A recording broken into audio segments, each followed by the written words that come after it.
Shalom Bapak Ibu yang terkasih di dalam Tuhan Yesus Kristus. Kembali saya mau menyampaikan firman Tuhan yang saya beri judul Dia Gunung Batu Pelindungmu. Saya mengambilnya firman Tuhan dari Amsal pasal 22 ayat yang ketiga. Demikian bunyi firman Tuhan. Kalau orang bijak melihat malapetaka, bersembunyilah ia. Tetapi orang yang tak berpengalaman berjalan terus lalu kena celaka.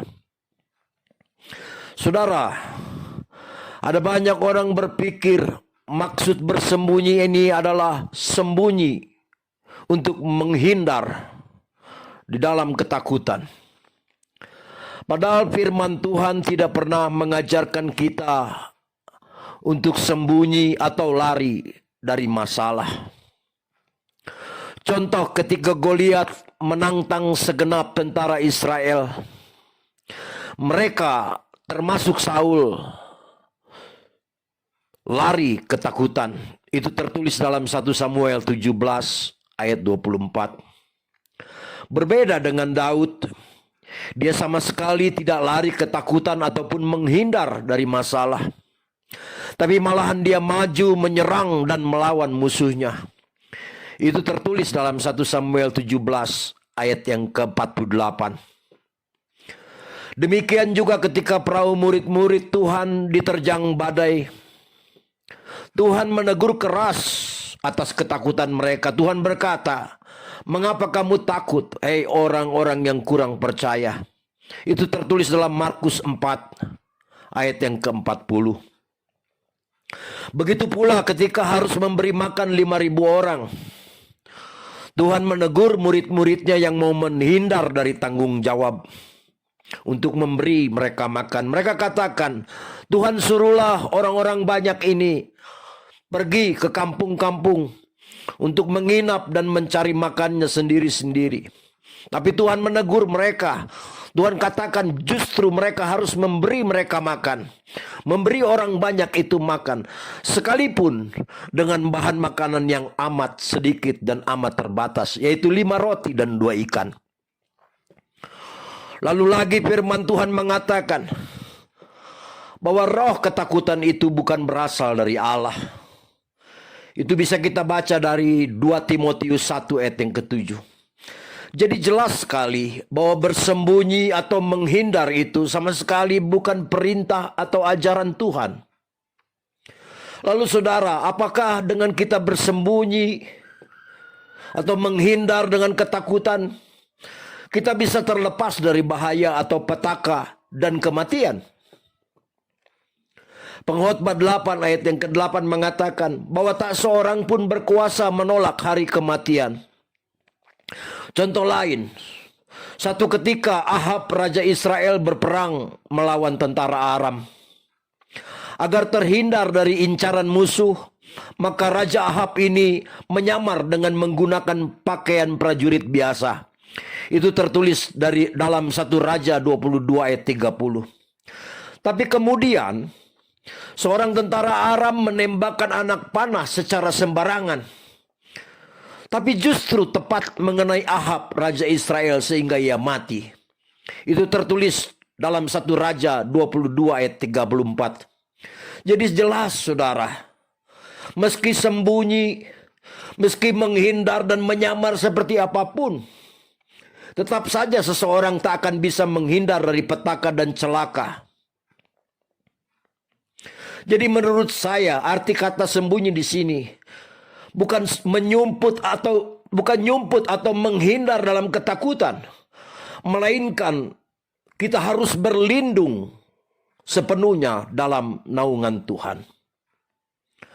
Lalu hal apa saja yang harus kita perbuat selama kita berlindung dalam naungan Tuhan?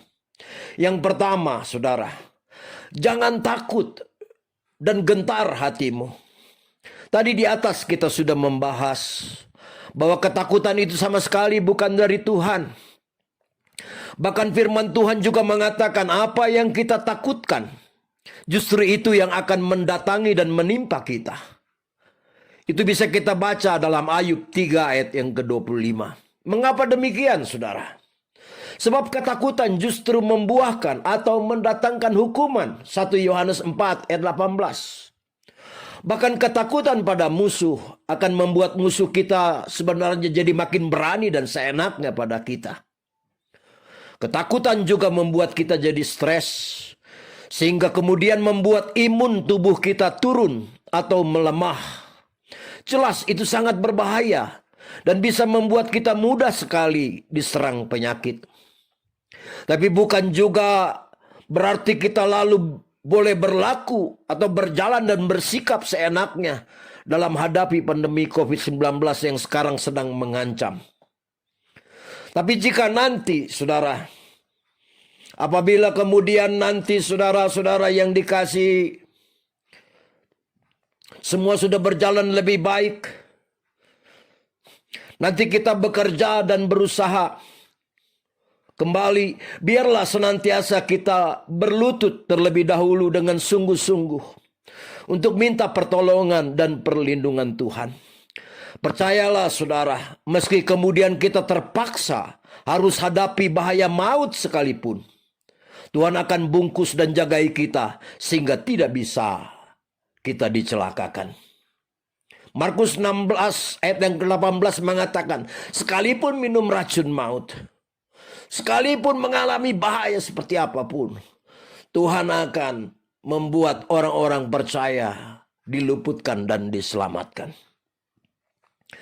Yang kedua, saudara, yang harus kita lakukan ketika kita berlindung dalam Tuhan, yaitu hatimu harus dipenuhi dengan sukacita.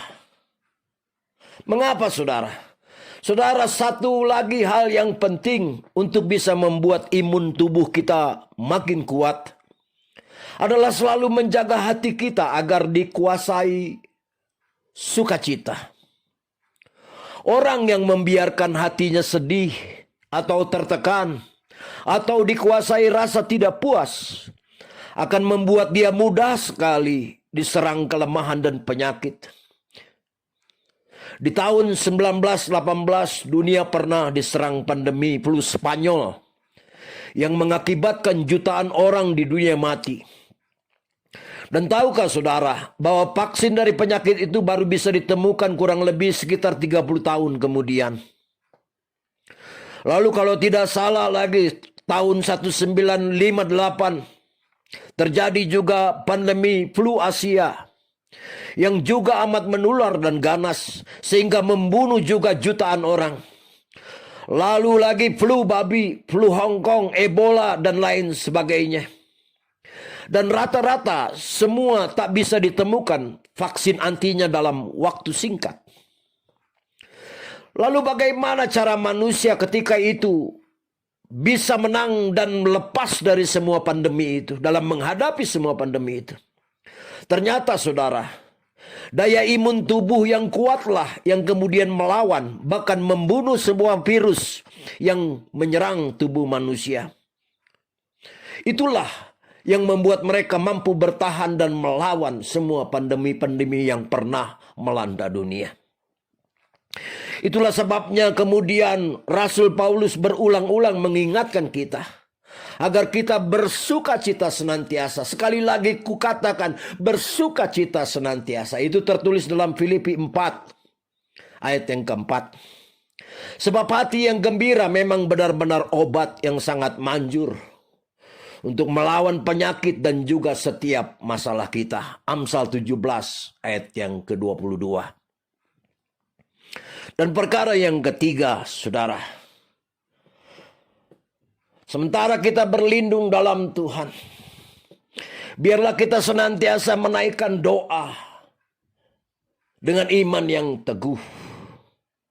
Saudara, ada banyak orang yang menyepelekan dan mengecilkan arti sebuah doa. Padahal jelas-jelas doa adalah sarana yang bisa digunakan untuk meminta segala sesuatu dari Tuhan. Yakobus 4 ayat yang kedua.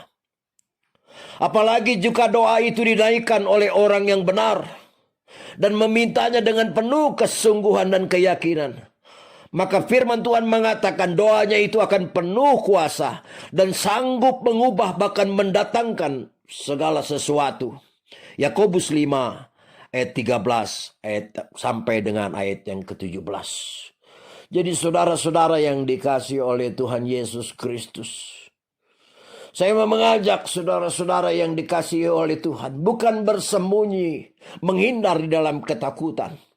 Tapi justru yang kita lakukan adalah berlindung sepenuhnya di dalam Tuhan. Jangan takut, jangan gentar hati kita menghadapi segala sesuatu. Mintalah pertolongan dan perlindungan Tuhan. Ketika kita takut, saudara-saudara, ketika kita stres, maka imun tubuh kita melemah, sehingga dengan mudah kita terserang sakit penyakit. Demikian juga ketika hati kita susah, hati kita sedih, hati kita berontak dengan masalah, imun tubuh kita juga akan sangat melemah. Oleh sebab itu saudara-saudara yang dikasihi oleh Tuhan, biarlah hatimu senantiasa penuh dengan sukacita. Biarlah hatimu jangan takut, jangan gentar menghadapi segala perkara. Dengan demikian imun tubuhmu yang berasal dari Allah, dari dalam tubuhmu sendiri, itulah yang akan melawan, itulah yang akan mengalahkan segala bahaya, segala sakit yang akan mengancam banyak manusia. Dan yang terakhir saudara-saudara yang dikasihi oleh Tuhan, doamu dengan iman yang teguh itu sanggup menjaga engkau, sanggup melindungi engkau, sanggup merubah segala perkara dalam kehidupanmu, sanggup mendatangkan berbagai anugerah dan keajaiban dalam kehidupanmu. Haleluya. Amin. Mari kita berdoa. Bapa di dalam surga, kami bersyukur sudah mendengar perkataan firman-Mu. Bersembunyi, menghindar dalam ketakutan, itu bukanlah solusi. Itu bukanlah perintah daripada firman-Mu ya Bapa. Tapi sesungguhnya biarlah setiap kami mempercayakan hidup kami, berlindung sepenuhnya kepada Engkau. Dengan tidak takut akan apapun, dengan hati yang terus dipenuhi sukacita. Mungkin banyak masalah yang mengganggu hidup kami, mungkin banyak kesulitan, kesukaran, kekurangan. Hati kami berontak. Tetapi Tuhan, kami perlu hati yang dipenuhi dengan sukacita. Oleh sebab itu kami patahkan semua itu. Kami patahkan kesedihan, kesusahan. Biarlah sukacita yang dari Allah melimpah-limpah memenuhi hati kami. Dan yang terakhir ya Bapak, kami berdoa dengan iman yang teguh. Tuhan terus menjagai kami, Tuhan terus melindungi kami, Tuhan terus memberkati kami. Dan bahkan Bapak, kami minta dan kami mohon, segera pulihkan Tuhan keadaan ini Tuhan.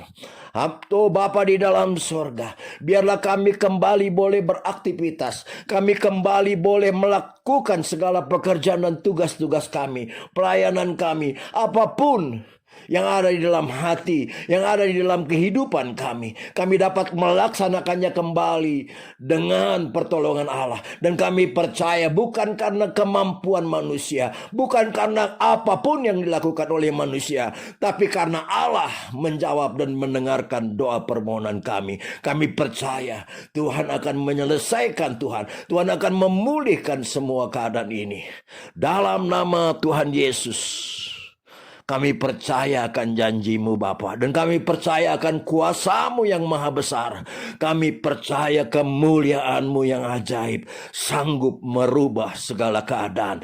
Dalam nama Tuhan Yesus kami campakkan segala masalah, kami hancurkan, kami perintahkan enyah tercampak ke dalam lautan dan diganti dengan anugerah Allah yang berlimpah-limpah. Terima kasih, di dalam nama Tuhan Yesus kami sudah memohonkan doa kami ini. Haleluya. Amin.